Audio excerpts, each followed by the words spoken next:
comes down to your business plan. The most obvious culprit of most people who plan a business plan is they don't plan for the long haul.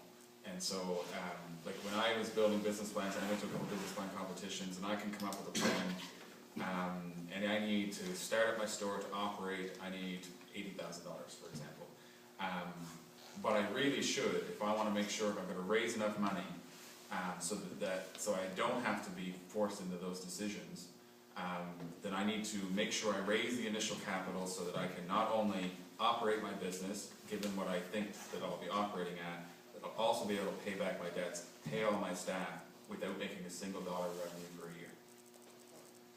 And if you can't do that, which is, you know, that's the fullest tilt like that. If you want to make sure that you're able to start a business the first year and make sure that you're not having those difficult decisions pressed upon you, that's to the level that you really, like a restaurant, I wouldn't start a restaurant today unless I knew that I could operate the right way for a year without making a single dollar of revenue, not profit, revenue, which is a huge.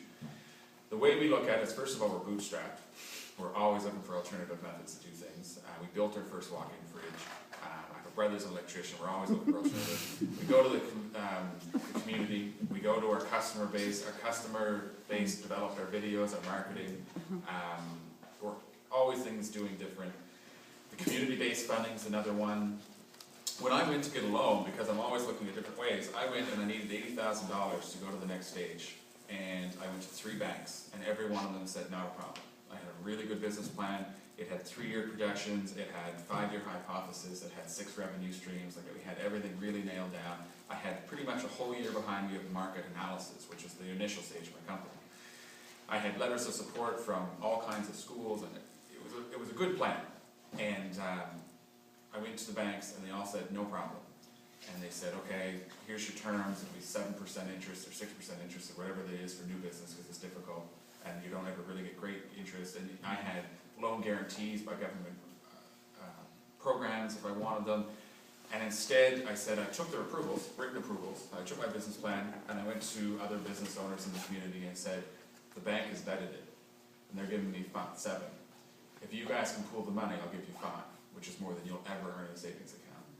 So you always got to look at a situation with a beginner's mind, but looking at it a different way. Don't go with the traditional models. There's always a round of solution. And things should be difficult to a point, because I've met many people who start businesses who, for whatever reason, are not ready to own a business. And you got to be careful that they're not getting the considerable, but, you know, do the education, do the vetting, have other entrepreneurs look at it. But then there's always a way to get money if you have a good enough idea. The only plan that you almost never get funded through any model the right way is restaurants, but there's reasons for that. But